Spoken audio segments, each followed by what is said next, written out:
I'm Carolyn Hannah Anderson.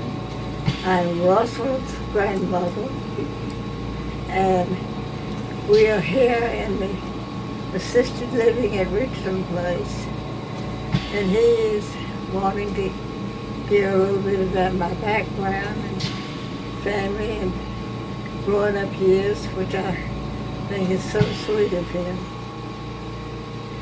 So I was born in Florence, Alabama, moved to Huntsville, Alabama, when I was 18 months old, and because my father was transferred with a furniture company, Sturkey's, and he was made the new manager of the Huntsville store. And we lived there. I can't remember my really young years. I have a brother who's 4.5 years younger than I am. His name is Bill Hunter, and he lives in Murfreesboro, and he comes to visit me from time to time, and we've always been very close, and I probably attribute that to my parents.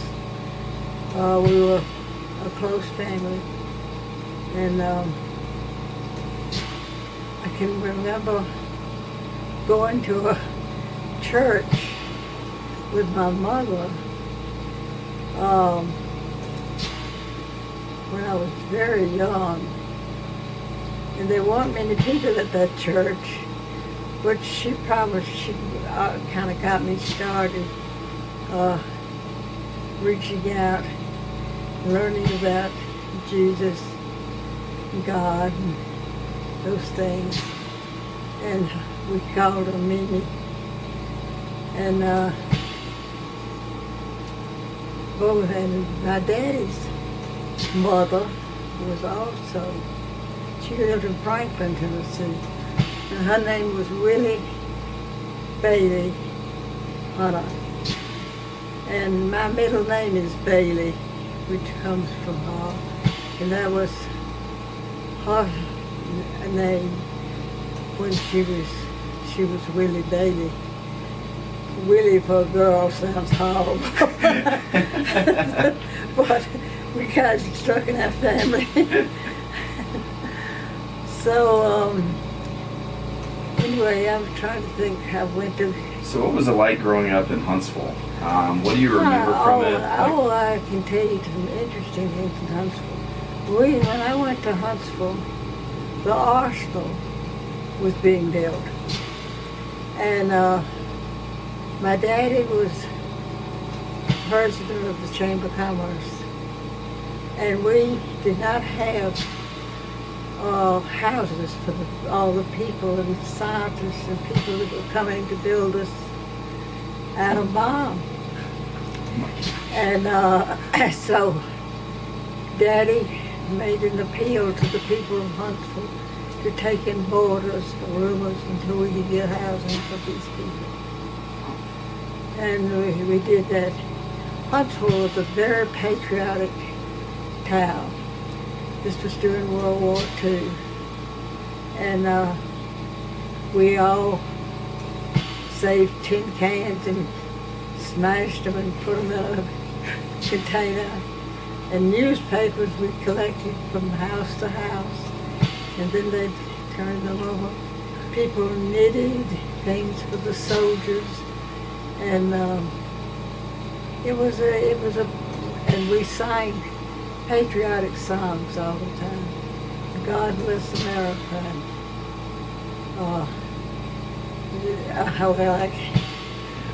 I can't begin to tell you all of them, but we sang a lot of patriotic songs at school. And then we bought savings bonds. And for 25 cents, you could get a sticker in your little book. And by the time you had filled the book, you had spent $5 with the soldiers. And we thought that was wonderful. That's awesome. So what was Huntsville, the city, like back then? It was very small. Yeah. Oh, I had a lot of antebellum homes there. It's just hard to believe that it grew like it did. Yeah. So, because when I lived there, it really was a small town. It wasn't a city. Yeah. By any means. So did you feel when you were a kid like you were in a small, like, did you have the perception of that you were in a small town, or did you feel like you had everything you needed and you were? I was just satisfied. Yeah. Yeah, we'd walk to the movie theater because everything was close. We had one movie theater and it cost a dime. So what did you do the most as a kid? Were movies really popular? Like what would you do when you were out with your friends? Or oh, we played kick the can and Red Rover, and games like that. We'd usually play them late in the afternoon. Yeah.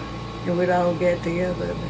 So who were your best friends while you were in Huntsville? Did you have any, like, a best friend or group of friends while you were there? Oh, Nancy and Emily Langhorne, good friends. And Jean Luther.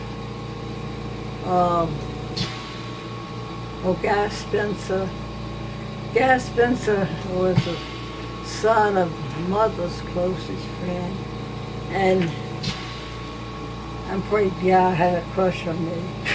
But I did not have a crush on him. And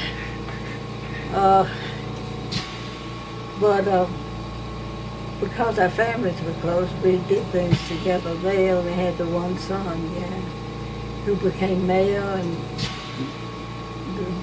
the big wig in Huntsville later on in his life. But he would come up here to Nashville. He took me to the Swanee dances up at Swanee.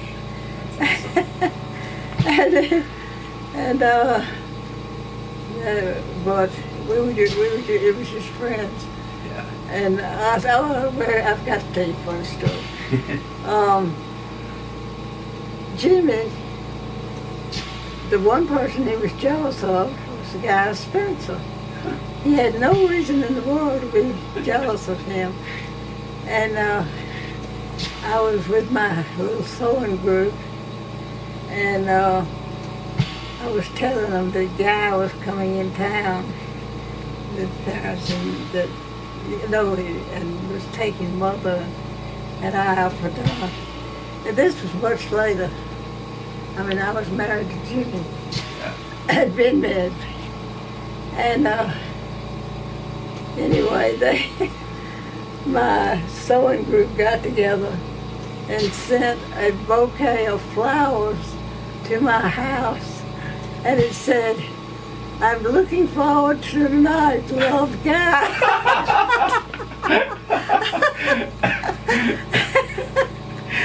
And I thought, what in the world? That's incredible. So did Jimmy see the bouquet of flowers? Oh, that's what they wanted to do. Yeah. Oh. But that was the more recent. That's probably the last 25. That's funny. So have you kept up with any of these friends? I mean, obviously Guy, to some extent. I came to my painting shows and bought several of my paintings. Really? That's awesome. Yeah. And then he died about a year after that. But he corresponded with me about the paintings, and I don't know, he never let go. So I take it he got married, though. Oh, he married twice. Yeah, okay. And did he stay in Alabama for his whole life? Did he live in Huntsville? Yeah, he stayed in Huntsville. And as I said, he was very big in politics and everything. Yeah. And cool. So then moving on from Huntsville, so then how did you find out the news that you were going to be moving to Nashville? How did you take it? Did you feel excited? Did you feel nervous? I was kind of excited because it was a big city. Yeah. But I really had no idea about it. when I was in Huntsville, when I was fairly athletic, I guess. My family seems to be that way. And in the 4th grade, we had a race, boys and girls, across this field, and the one that won the prize. Well, I beat all the boys. Are you serious? I'm serious. Wow. Well, they did like that at all. And that was when I first learned you don't beat boys. Oh my goodness. So from then on, I've tried to play the cool side. That's hilarious. So how was it once you got to Nashville? Was it what you expected it would be? Was it different? I was very disappointed. Really?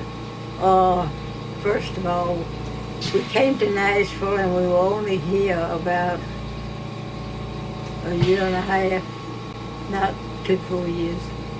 And we rented a house, and I went to Woodmont School for 1 month, and I had no idea what they were talking about. I was from Alabama. And so then Daddy found another little house to rent, and we rented that on Battery Lane. I went to Burton School, and one of my classmates was Pat Boone, the movie star and singer. And Pat and I could play the piano then, and I would play some boogie woogie. And he just loved that. Of course, he was a singer. Yeah. And but then then I went back to Florence, where my daddy was. He knew all along that he was not going to stay in Nashville. His plan was my grandfather in Florence was building a building that he was going to build for him, and open a furniture store in Florence, which is another little town. And Florence is Sheffield, and Tuscumbia. They're the 3 together there. And so anyway, Daddy, I can't remember, I don't think he ever opened the business. We built a beautiful home there in Florence. And my grandfather owned the building. It was 3 stories.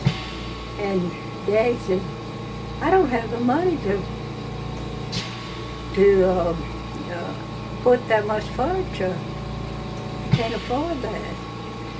And then my grandparents, the Stricklands, Robert Strickland, and my grandmother, they thought we moved back and that we'd just be buddies with them. And we wanted to be with the young people, and it got to be pretty sticky. Really? So, meanwhile, Sturkey's was trying to get Daddy back because he was a good boy. And they offered him more money, and they offered him the job of supervisor of the large numbers, the Sturkey stores. And so he took it. And we left. We were only in Florence 2 years maybe. So how old are you at this point? I was in the 7th and 8th grade. Gotcha. No, I think, yeah. I think that's right.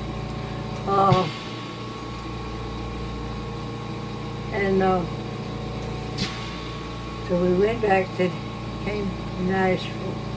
Well, I loved Florence. And I had a boyfriend. And I was madly in love with him. And I was going to have to leave him. And I was boo-hooing all over the place. Mother and Daddy went on to Nashville, bought a house in Bellmead on Canterbury Drive. It was the only house on that street, and it's still there. And then my grandparents brought me up to Nashville, and I cried, and I cried, and I cried. But I felt sorry for my parents. I was miserable. I would come out and eat, go back to my room and cry some more. Yeah. I was just so miserable, and I didn't have any friends. I was just, and when I moved there, it must have been in February, because they had a bad snowstorm, and they closed all the schools. So I went to school one day, maybe 2 days, and then they closed the schools for about 2 weeks. And so I had no way of meeting anybody. And it was a really rough time. And then the other thing was that the school I attended, which was Palmer School, I had come from Alabama, and there was the biggest difference. I didn't know what they were talking about. This was a group of really smart people that went to this school. They all lived in Bellmead and Green Hills. And it was such a big difference that the principal or the teacher, it was so sweet, they told me not even bother to take the exams. I hadn't had anything. Oh They my were goodness. having. And then the principal's name was Miss Talley. Miss Talley told Mother, she said, I really think all the girls were going to Ward Belmont. That was the prestigious school then. And the boys were going to MBA. And so those that didn't go off east. Anyway, she suggested that I go to Hillsborough public school, that it would be a lot easier, and that maybe I could get caught up, because I had been an honor student in Alabama. And it was a big change. They were a good full year ahead of me with the school. So I went to Hillsborough, didn't know a soul, don't know why, but for some reason they had sororities and fraternities in high school. And I didn't even know what that was. And they were having rush. I didn't know what that was. I didn't know what all of this was foreign to me. Yeah. And but Mother and Daddy had a friend whose daughter was a sap, which was probably the best sorority to be in.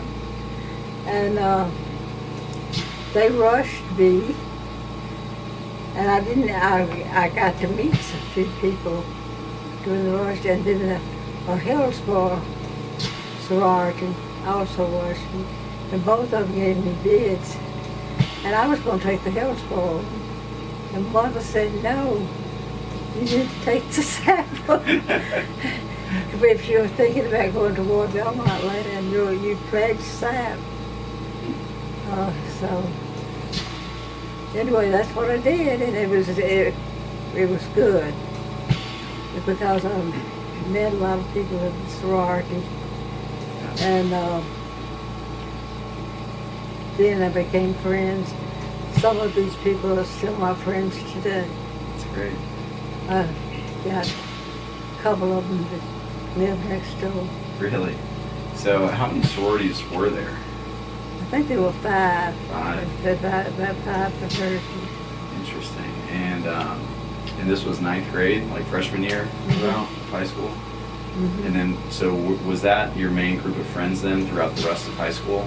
The girls Pretty in that much, sorority? because I had gone to Hillsborough, I still it was kind of like the best of both worlds. I got to know a lot of people. Gotcha. High school was really fun. And, you know, when you're in high school, you have ups and downs. And you have times that you just feel like the world is coming to an end. And other times you're just on top of the world. And that's where it was. But I never did really feel like I got caught up academically.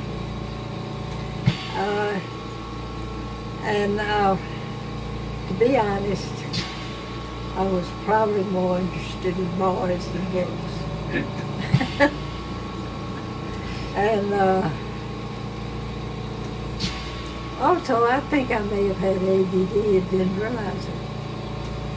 They didn't have that then. Didn't know what that was. But in looking back, I think I couldn't concentrate very well. I couldn't read. I never read books. I just read what I had to read.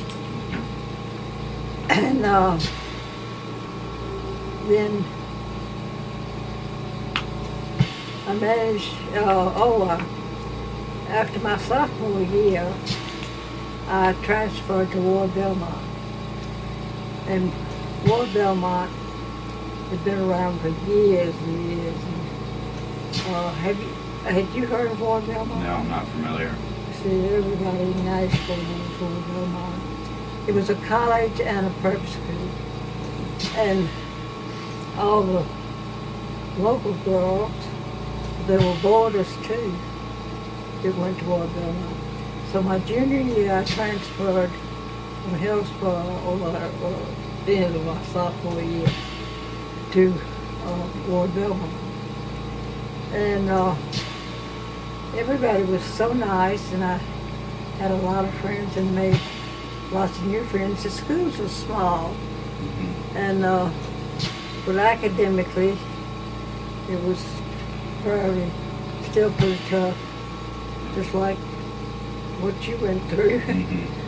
And the churches in Spartus had formal dances twice a year, one at Christmas and one in the spring. They all had offices, and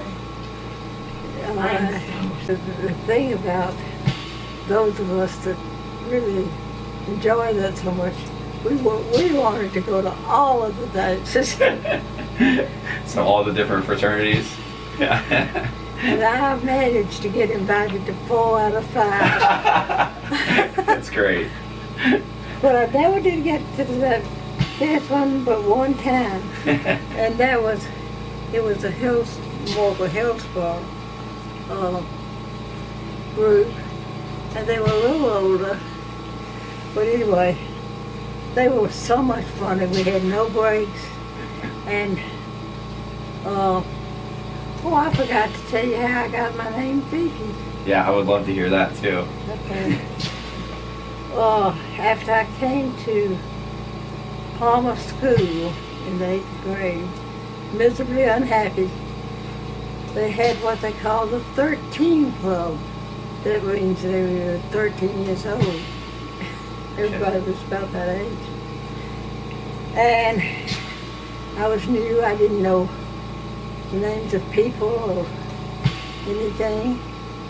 And the sororities, when you invited a boy, you had to invite a boy to go to your dance, and somebody else would invite you, you hoped. Yeah. And so I couldn't get up the nerve to ask this boy. I didn't know him. And I kept putting it off and putting it off. He knew I was going to ask him.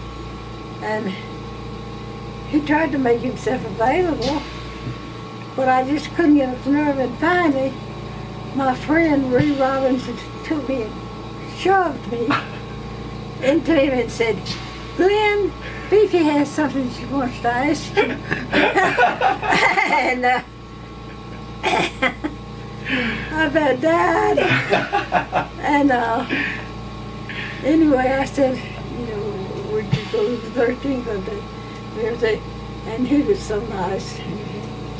Well, we went to the 13th club dance, and I had been in Florence where we jitterbugged and danced.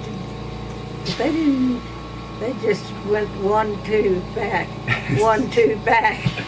They'd been fortnightly and learned the basic thing.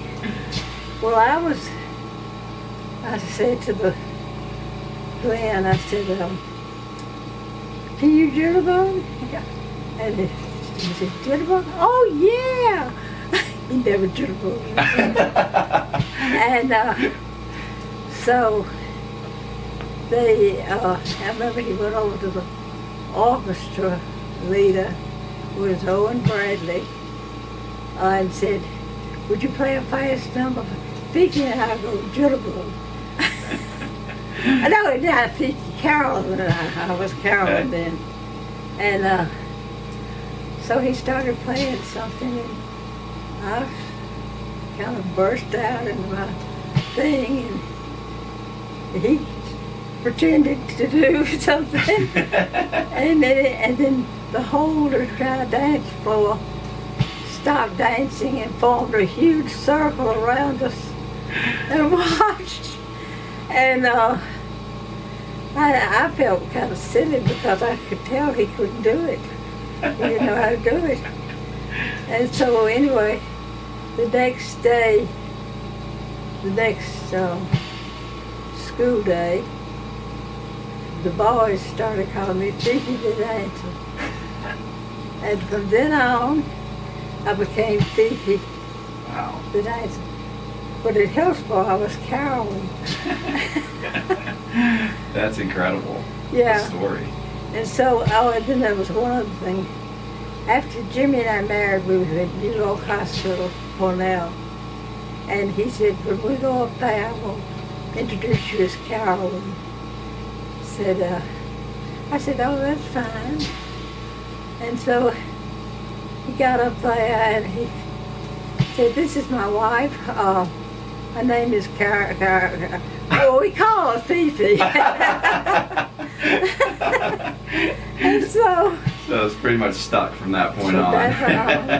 My mother even ended up calling me Fifi because I said, Mother, why are you calling me Fifi? And she said, well, nobody else knows who I'm talking about. That's great. So that was that story. So let's get into you meeting Jimmy. Oh, and okay. I'll just let you have the floor, however you want to talk about meeting Jimmy for the first time, what your initial impressions of him were, and how you eventually got to start dating and everything from there. Well, it's kind of strange.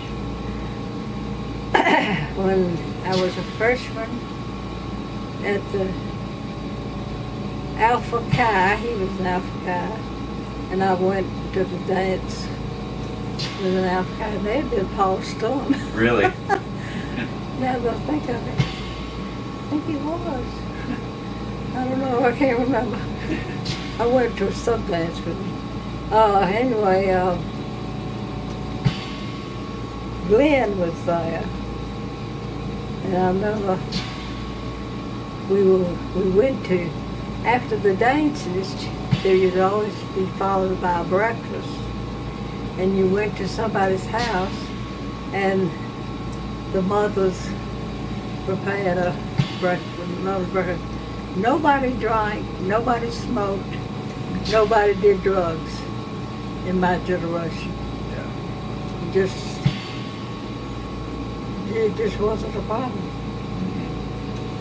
There were a few people that did smoke a little bit on the side, but there was very few, and they were looked down upon.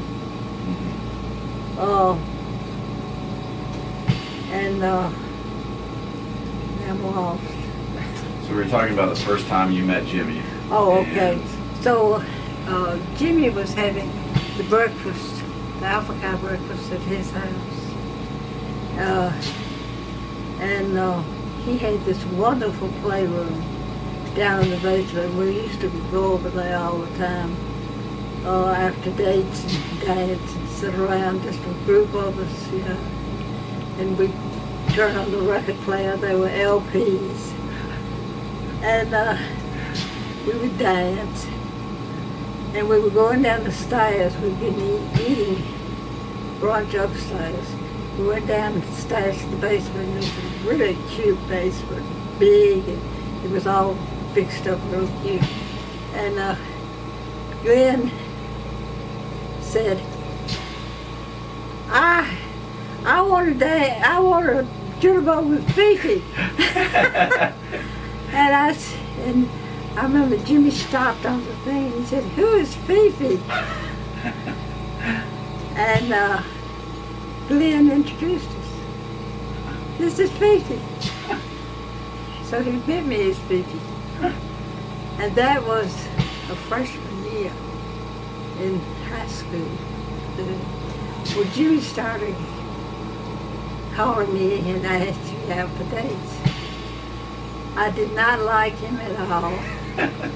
I thought he was childish, immature, skinny, and every time we go out for a date, I would just do ridiculous things like hide where he couldn't find me. Oh, I'm embarrassed to even tell these horrible things I did. So, like, how would you hide? How does that work? Huh? Like, where would you hide?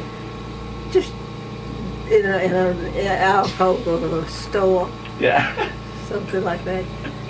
He'd have to come find me. He was buying the tickets. Yeah. It must have cost 25 cents. So would you go to the movies? Is that what you're talking about? When you had a date, you always went to the movies. Gotcha. And the movies were much better than they are nowadays. They weren't violent. Mm-hmm. And they were, a lot of them were musicals. And then the dramatic ones, we usually had a romantic part to it. And yeah. So when you say that Jimmy was a little immature, so like what kind of things made you think that? Well, for instance, he took me out one night to the Alpha Chi hayride, and I knew he wanted to put his arm around me, but I knew he didn't have the courage.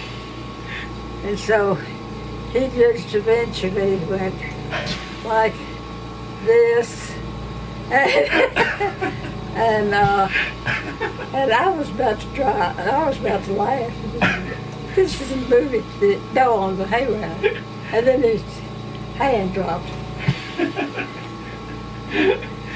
That was the first sign of it. That's so funny. I know it. And he wasn't, you know, he was just a freshman. He wasn't filled out, and he hadn't blossomed yet. Yeah. So when did that change, at least in your mind? Well, he dated a girl named Polly Ann Trevino. And when he was a sophomore, he finally caught on to that. I was being so ugly. He quit dating me. And otherwise, and so he dated Polly Ann, and she was a good friend of mine, and she would tell me about her dates, and I thought, sounds like it's kind of growing up. And we went on I remember we went on a house party up in Mount Eagle, and we drove back. A boy I was with, his name Ben Adams, and Polly Ann and Jimmy were in the front seat and we were in the back. And this sounds so ugly, but I thought, I just know I'm going to marry him someday. Really? That thought wasn't my mind. Huh. because he had then developed. He was playing football, basketball. He just really changed. Yeah. And then when Polly Ann started breaking up with him, he kind of came back to me. And Debbie, my closest friend, Debbie Kate, still my close friend, and she lives in Texas now. And we were dating a lot. You dated a lot then. And well, we were dating. I was dating 3 boys, I guess, at one time. No, 2. And then the other one came along. Then Jimmy came along. And she was dating Billy Coble and Tommy Cate, who she married. And I was dating Robert McNeely and Jackie Duncan, who's head of Murray, Ohio, Benjamin. They're all passed away now. And we had to invite somebody to the Sap dance. Well, here we were dating 2 boys at the same time, both of them thinking they were number 1, and we didn't know what to do. So we decided we would have a tea dance at Bellmead Club, and we'd invite the one that we liked the least to that, and another one to the Sap dance. Well, and then we could still get to the Delta Sig and the Kappa Phi dance. Well, they called off. Neither of us got invited to the Kappa Phi. And I took Robert and she took Tommy to the Sap dance. That's so funny. Oh. So you hadn't done anything like this. Not like that. That's pretty elaborate plan. I like it. Okay, so Jimmy's starting to fill out. You have the idea that yeah. You're gonna marry him. So. But he had started calling me. Right. Oh, he called me before the tea dance and asked me to take him. Wow. And I said, I can't do that. I'm already taking somebody.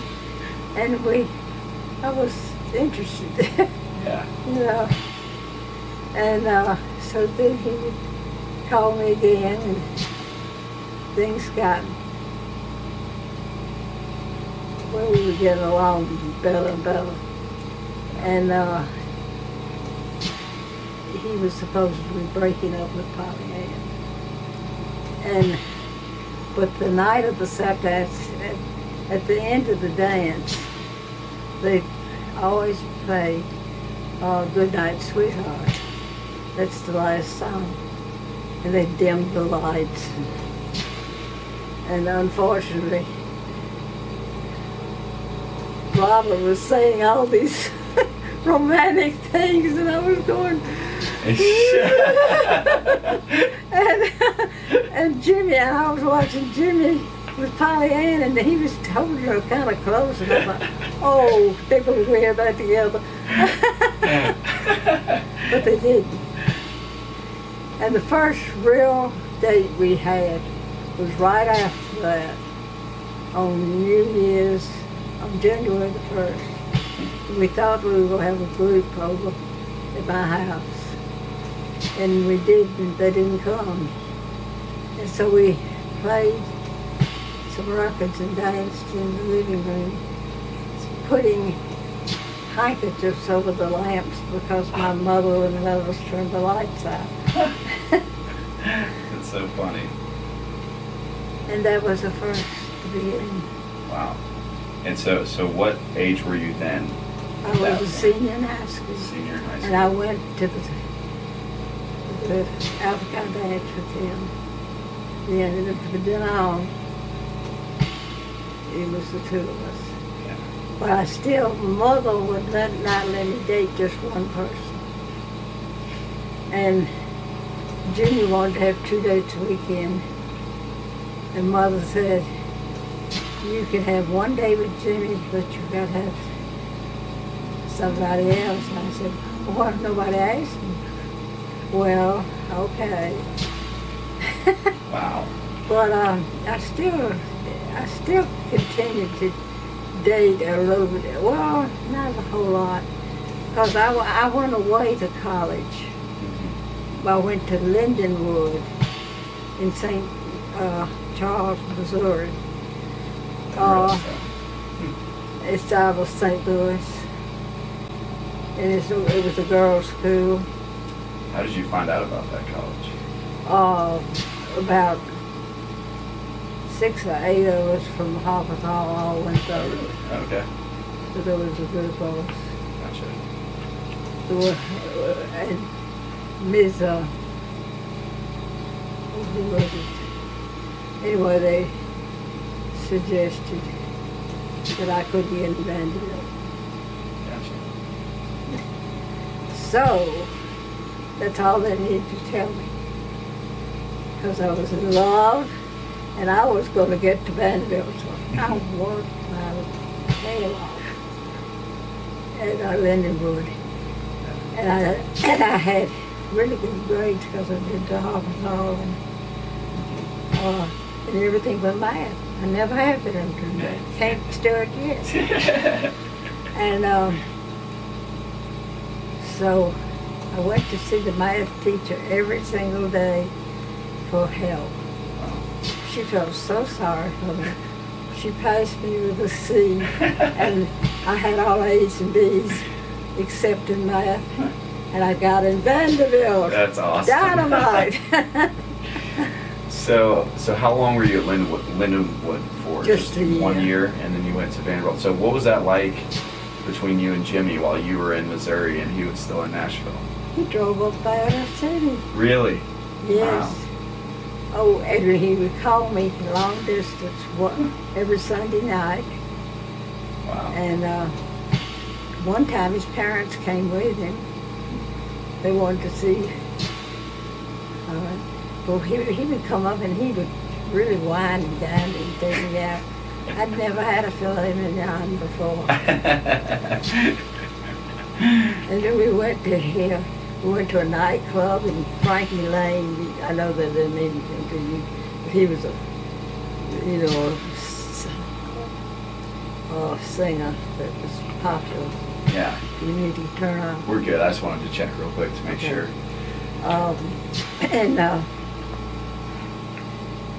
But at Lindenwood, I used to swim a lot, and I ended up taking what they call synchronized swimming. Mm-hmm. And I could really do some pretty things.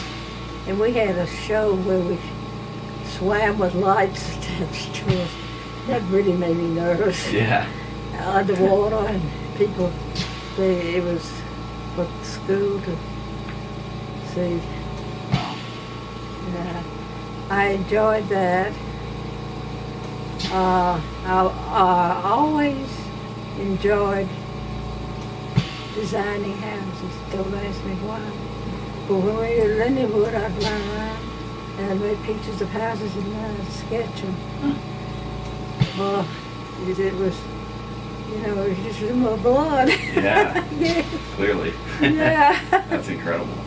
So just to wrap up, put a bow on the Jimmy story. So when did he eventually propose to you? How did he propose to you? How did all that go? We were at Montego on a house party. We were in the car with another couple. We were in the front seat. It was pouring down rain. And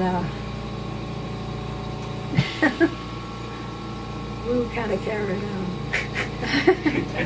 And that was it at that time. I'd want us to get married as soon as I could get out of college. That was it. Then for another 4 years later, that was too long. Well, I had to finish college. Well, I was in college. Yeah, he did what they call senior in absentia. If you're real smart, you can skip your senior year and go on into medical school. So he graduated early, and he was a first-year medical student when I was a senior at Vanderbilt. And I managed to graduate from Vanderbilt in spite of everybody. That's incredible. So in fact, I didn't even do too bad at Vanderbilt. Yeah, that's great. So what year did you two get married, and what was the wedding like? We got married in July the 27th, 1952. That's right. Wow. And where was the wedding? Jimmy, we were going to, it was at Woodmont Christian Church. We met and married. And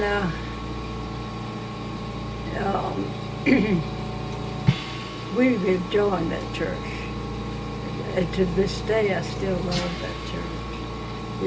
I've tried to, I keep wishing James and Anna would visit. It's got a lot of young people and wonderful members. It went through a rough time. That's why we had to leave. His father had a coronary and had to have bypass surgery at a time that it wasn't practiced. It was very serious. So we had to put off the wedding a little bit. Well, we did marry on July the 27th when we felt like his father was strong enough. Gotcha. And so at that point, was Jimmy a Christian at that point? Or he was, how do you put it? He was a Christian, but not a strong. He was a believer to a degree, but not a strong believer. Mm-hmm. And that brings me to the story I'm going to tell you. After I would go to Sunday school, I would go to church. Jimmy would go to the hospital. Well, he was on call all the time, and he had any excuse. But I kept thinking he never said anything about not believing. It's just as I could tell he never was real strong about it. And so after we were married, and Jim was 3 years old, and we were at Walter Reed Hospital, and I had just had Bobby. We was Bobby then. Bob, and he got, I'm not going to go into too many details, but the Army sent him to Vietnam we had a 3-year-old and a 3-week-old baby when they said that. We were at Walter Reed Hospital, which is the cream of the crop for being in the Army. And while we were there, before that happened, the Cuban crisis came on. And John F. Kennedy I can't remember. He was going to be sent to Cuba and to a field hospital, and he came home and made a will. And I just I don't think I had Bob yet. I think I was pregnant with Bob, and that was very upsetting. And I had to sign all these papers. And I was young. I didn't know what was going to happen. I didn't know where I was going to go. We had rented a house, and he was told that he had to get up and go be at the Air Force Base at a certain time. They'd be flying him to Cuba. And then they called and they said, you can go ahead and sleep, and we'll call you when it's time. So we went to bed and they hadn't called us all night. And then the next morning, we got another call. And I don't know how much you know about the Cuban crisis, but I can't remember much about it myself. But Russia or somebody anyway, they threatened them and they backed down. And Jimmy didn't have to go. So, but it was not long after that. He did have to go to Vietnam because they were making an example of doctors who wouldn't sign up for another year. He got to come home. He came back to Nashville before he was shipped out. He had a few days off, and we kept trying to see he was trying to see if he could get to Thailand and take me and the children with him. And but that never worked out. And I'm not going to go into too much detail because it's just take too long. But when he was in Vietnam, he was caught in the coup, the overthrow, where they overthrew Notre Dame, and he was in Danang on a rooftop with things going over the top of him, and he was writing me. We wrote every day, and when we didn't write, we made tapes.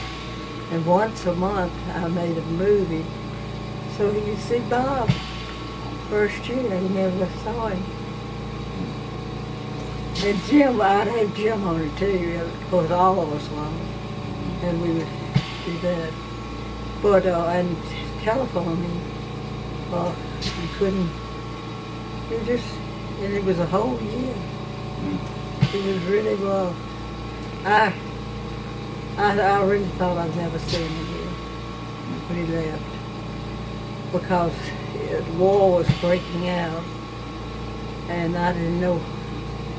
I just didn't understand. I didn't even know where Vietnam was. I'd never heard of it at that time. But I'm not going to go into a lot of detail about this. The main thing I want to tell on this tape is something that I think is beautiful in a way, and that is how Jimmy became a real Christian. And while he was in Vietnam, and he would go out to what they called hamlets, and he would take care of the people right there. There was no doctors or anybody to take care of anybody. I noticed he always, I get pictures of him, always had a pistol in his belt or something, whatever they wear. And we sent pictures back and forth to each other. And after the overthrow of Notre Dame, he got back to Danang, where he was stationed. And he had a few days off. And he ended up with some missionaries. And these missionaries were Americans. They were over there. And they talked to him and changed his life. And he wrote me back and he said, well, to tell me about it. It was getting close to the time for him to come home. And he said that And at the same time, I was doing an about face. I thought God wasn't going to bring him home to me. And I was bitter, and I wasn't sure what I believed in. I was reading Catherine Marshall's Beyond Ourselves, which was helping me a little bit. But here Jimmy comes and finds Jesus and God, and I'm pulling away. It's just strange. But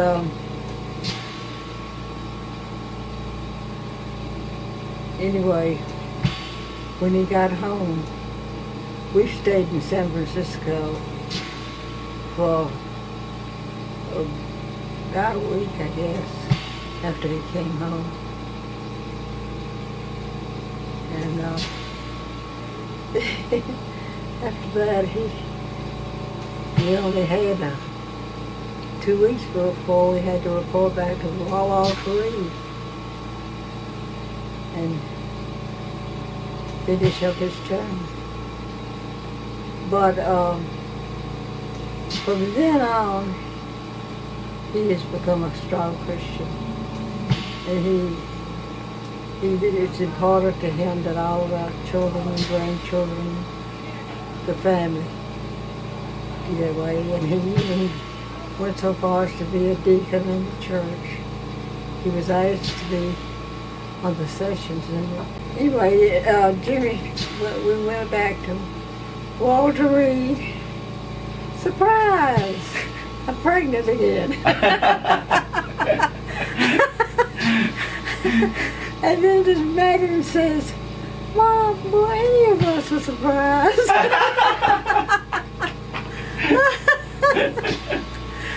And I had to say, yes, darling, you are. But you are our love child. Oh, man. And then Jim and Bob both put their heads on the table when she was saying this. And they couldn't believe she was saying it. Oh, man. Oh. Okay, so then after Vietnam, we went to, after we got out of Walter Reed, then we had to move to Michigan, to the University of Michigan.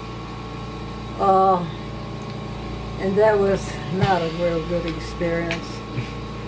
We had Madeline in Michigan, and we didn't have any money any time, and we lived in this little cracker box. We called them cookie cutters. They were all like, down the street. We were renting it, and 2 doors down, and Bob and Jim wandered down to the house and was playing. Well, we didn't want them wandering off. They're 2 years old, and and so Jim went and got them, and I said, huh, you never don't want to segregate? You want to segregate? And they weren't very nice to us. And that's the kind of neighborhood we lived in at that time. So, and then I met a couple of the doctors who'd never been to the South and thought we were all hillbillies. And really put us down. Something awful. The Selma March had taken place with Martin Luther King, and during that time we kept going to church. Nobody ever came and called on us or did anything. We were really ostracized in that way. The only thing that was really funny is when Jimmy introduced me to the people in his department, it was endocrinology. And one woman said to me, and what country are you from? Oh my God. And I said, well, I'm from the South. Yeah. We just talk different. Oh man. It's funny the things you remember. So how long were you in Michigan for? 2 long years. It snowed constantly. Just constantly snowed. And then so from there you were able to move back to Nashville? Hmm. That's when Jimmy went and practiced and came back and he interviewed with a number of doctors. He was invited into about 3 practices, which was, and he chose Howard Foreman.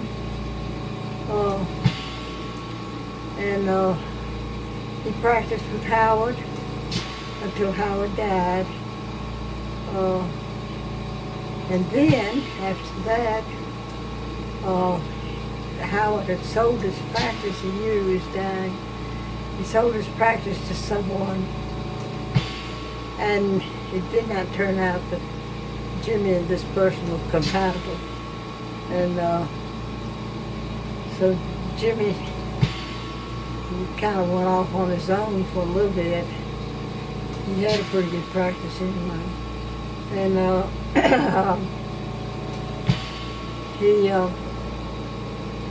Paul Stone, Jimmy and Paul have been friends probably since kindergarten. They went to church together when they were little boys. And they've just known each other. They went to medical school, Paul behind Jimmy. And Paul, and then we had Paul and young Paul and Jim were rooming together at Auburn. And so Big Paul, I guess you'd say, well, the other Paul, your Paul, is bigger. And I lost my train of thought. Yeah. So moving back to Nashville, Jimmy, with his new practice, you said he's kind of doing his own. And then I lost my daddy very suddenly. And that was, I'd moved back to Nashville, and I'd been gone so long I had to make friends again. And some of my close friends had moved away.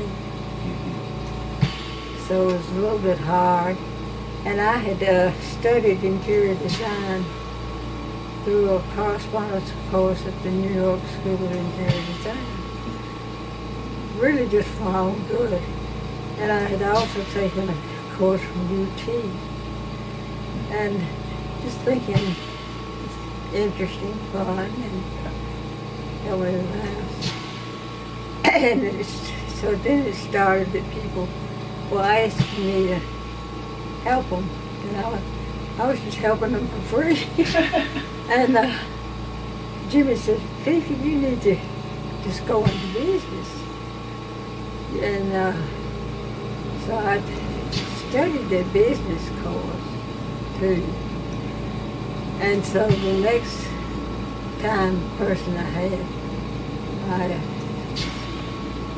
one friend I told her that I was doing it for free. I told her I was going to have to charge, that I was going in business. I don't think I did her house. That's funny. So going back to your parents, you said you lost your dad.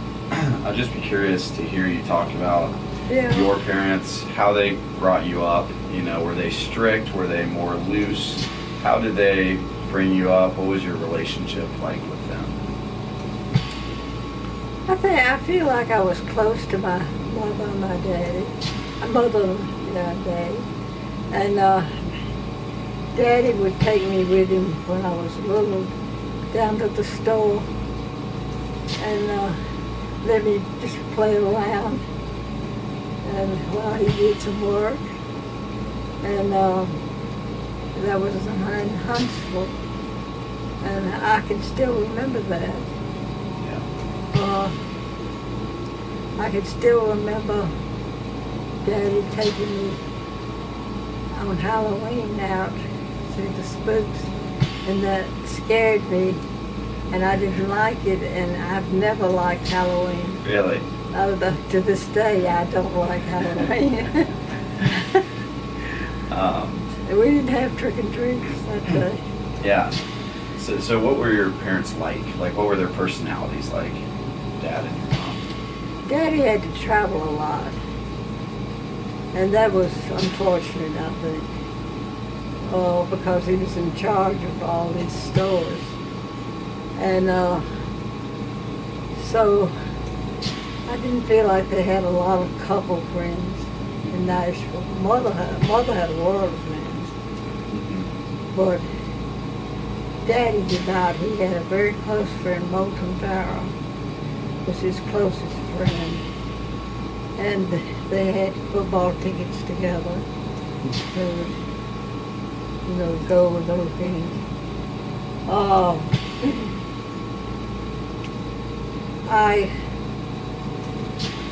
Daddy drank and smoked, and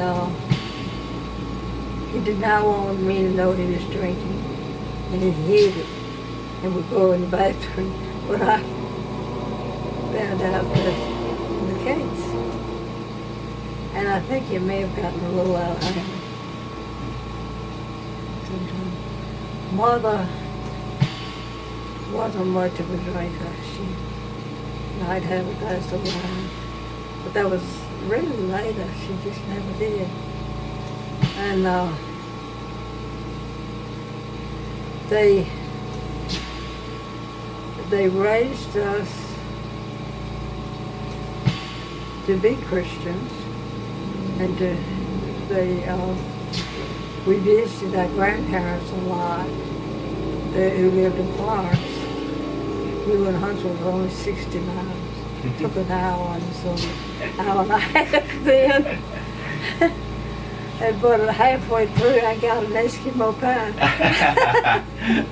That's great. And so what? Sorry, go ahead.